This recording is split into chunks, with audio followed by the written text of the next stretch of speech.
G'day guys and welcome back to Ados the Great Gaming. Alright guys, so today's video we are playing with the Washington Wizards for now. What I'm going to do guys is I'm going to chuck Bradley Beal into the trade finder and find a suitable place for him. Now he dropped 60 points the other night and he just looked so upset when the Wizards lost. There's only so much one person can do for a team.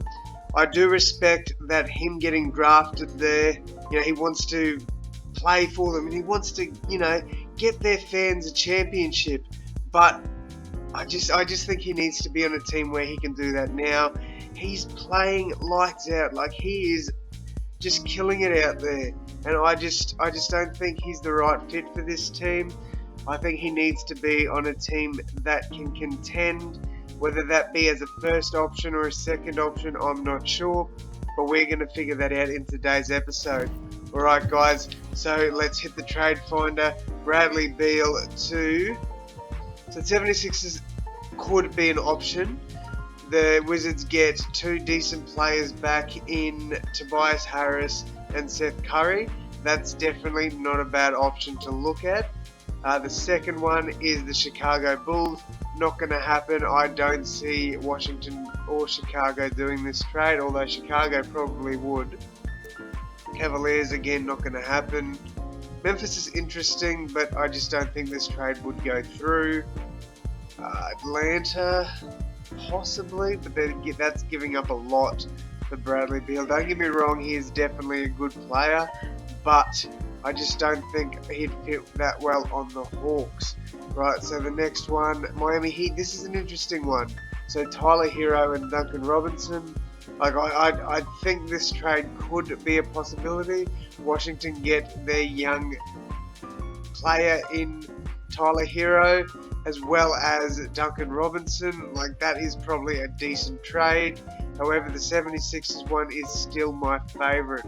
Right, so Charlotte, not going to happen. The Kings are not going to happen. Knicks, not going to happen. Magic, that's an interesting one. But the Magic will not trade Nikola Vucevic. Porzingis, no, the Mavericks are not going to trade Porzingis. This is an interesting one as well. This is actually quite interesting. So, Bradley Beal to the Nuggets. I can see that happening, and that would create a massive three with Jokic, Murray, and Beal. So I think that trade is definitely an option. Michael Porter Jr. going to the Wizards with Monte Morris. Definitely not out of the realm of possibility there. Pelicans, possibility, but I don't really see that happening. Pistons, not going to happen. The Raptors. Now this one is interesting, right? So the Raptors are struggling. Could Bradley Beal be the bloke to go over there and take them back up to that playoff level? So I don't really think this is all that fair for the Wizards, getting back Fred VanVleet and Chris Boucher. Don't get me wrong, VanVleet's a good player, but the Raptors would get Bradley Beal. I think this is probably the trade we do though. Whether it seems all that realistic is yet to be decided. But yeah, I do think that this is probably the best trade. I do think the Raptors probably would, if their season continues to go the way it is, I do think that this is a trade that could happen. And then the Phoenix Suns, Devin Booker, not going to happen. So I think we do the Toronto Raptors trade. Let's lock that in.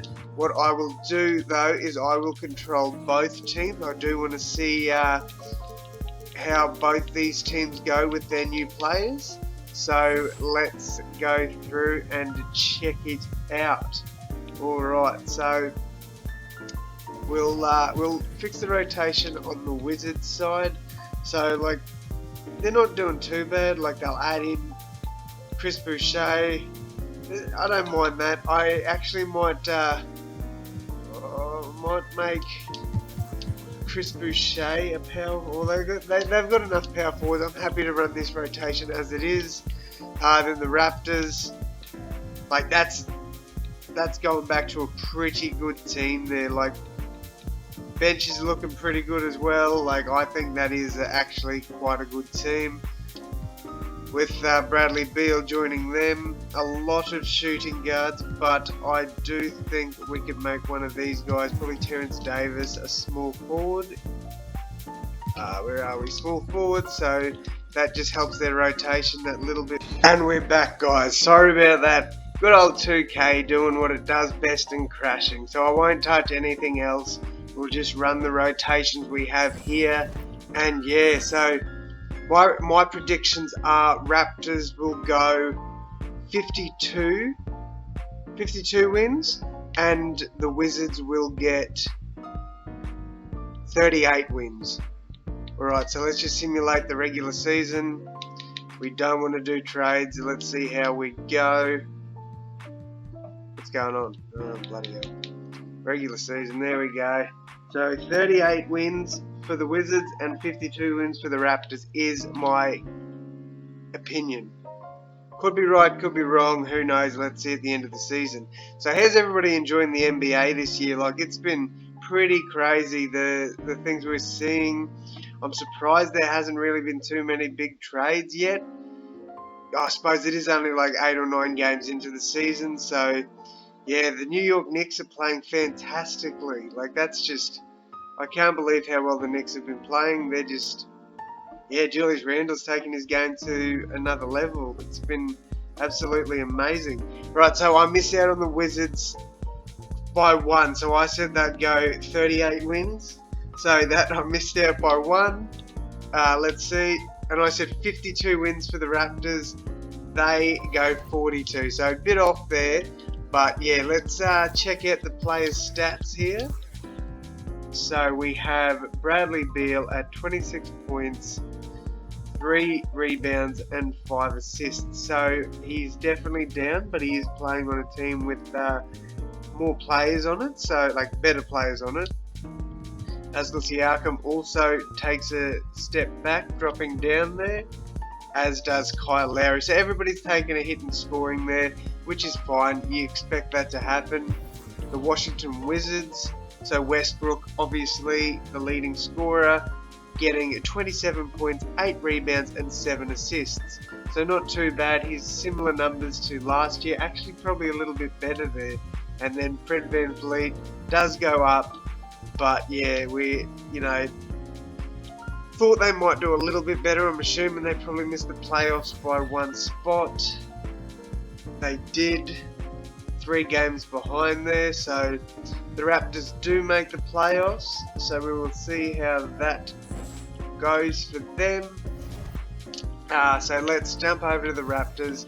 And we'll do what we normally do, drop the rotation, so all our big fellas are getting minutes. Let's chuck Bradley Beal, the first scorer. We'll put Siakam and Lowry second and third respectively. Alright, so let's simulate through here and see how we go, as it looks like we will lose the first game. We get blown out in that one. Bradley Beal was very good, but Joel Embiid just playing amazingly. The next game we have a close one here, which we win by 1 point. So Kyle Lowry was actually the leader in that one, as the big three are putting up 30 points each. Joel Embiid just absolutely killing it there. Alright, and can we get out of this one? We cannot win there, as we get blown out once again.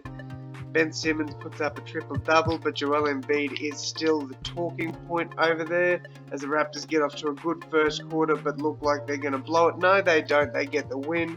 Bradley Beal once again leading the team, 32 points.